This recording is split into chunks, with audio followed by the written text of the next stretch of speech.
And now, a continuation of Al Goldstein's interview with Debbie Harry and Chris Stein. Last week, they were discussing stress and the politics of the music industry.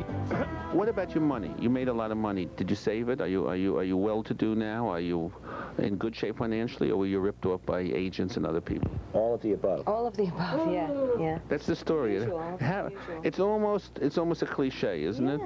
Yeah. You don't believe it's a cliche that all these guys with the cigars, you know, are no. Insult the cigar smokers, you fuck.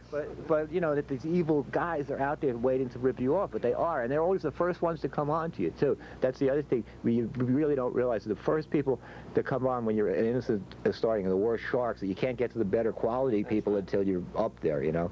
Yeah, it's true. You know, I'm lucky that Screw started when I was older, because I already had a background of distrust, disdain, and paranoia about the world. So I said no to everybody, because people would have fucked me. I would never have still owned the paper when you're young. And how old were you when you guys first broke through? 20s and 20s. I mean, you're not really qualified to handle money. This happens to so many people in show business. What's your sense? To a lot of athletes too. Absolutely. I think of the boxes. Everybody. Yeah, Anything that relates to an art form. What's up, Adam?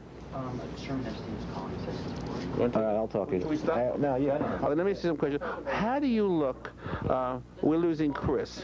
You want to pull Chris? Now we can talk. You come here often? How do you view? Not often, but for long hours.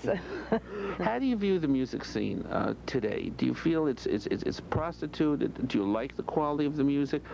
Well, give me an overall perspective, because I'm like a schmuck. I know from Billy Joel, Springsteen, and Frank Sinatra. I don't know from anything. I think that there's a lot of good music coming out.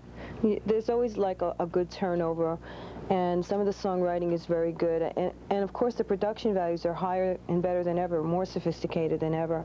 So the stuff is sounding really good. The music scene itself, I always find the fascinating things that I like are band things, you know, things that are sort of like chemical and that are, you know, like what love is, you know, it's just this sort of magical moment, you know, and these are real inspirational things. I really love that. That is harder to find, you know, because a lot of this stuff is, you know, prefabricated, you know. Well, let me say about this. Do you feel MTV has hurt the music business in terms of sort of the standardizing it's done, and sort of that it's homogenized music?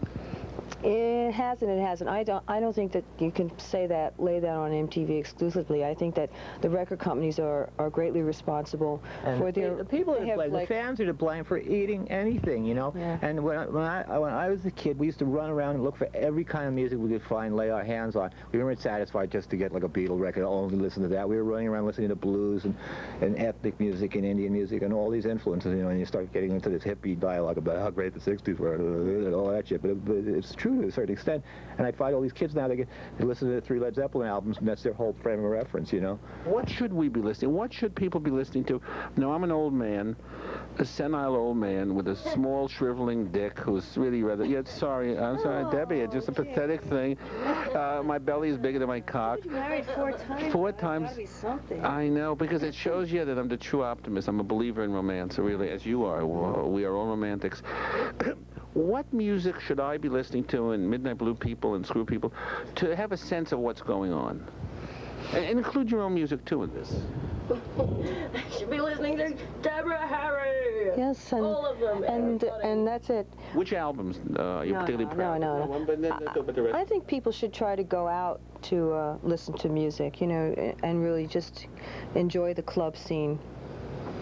No, that's not easy. Which clubs? What clubs? I don't know. I mean, name some clubs, name some groups for us to listen to. And then tell us how you masturbate. No. I'm saying, tell us with the... masturbating right now. My God, good. That's all it's going to be. Now, what are the clubs and what are the music groups that are what's the hip word, happening?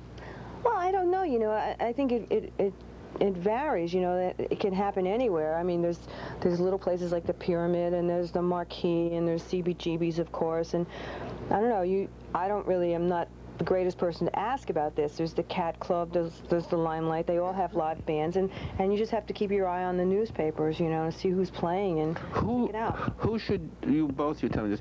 Who are groups there will be, this is maybe stupid, not necessarily the hits of the successes of the future, but should be if this were a fair, decent world. Yeah. War. You'd like War. Yes. War are sort of a theatrical punk band, but they do all this obscene, terrible things on stage.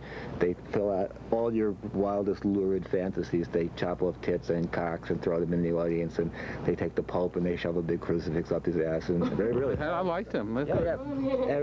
You'd love it. Cutting dicks off, they sound like rabbis. Do they do brists? Everything. They do tits, Totally they cut off irreverent, everything. whatever They put they people do in it. meat grinders, everything. You name it, they do it. Any groups for you? After that, no. Vanilla Ice. No. These... We'll be back with more from Al Goldstein, Chris Stein, and Debbie Harry later on. You're watching Midnight Blue.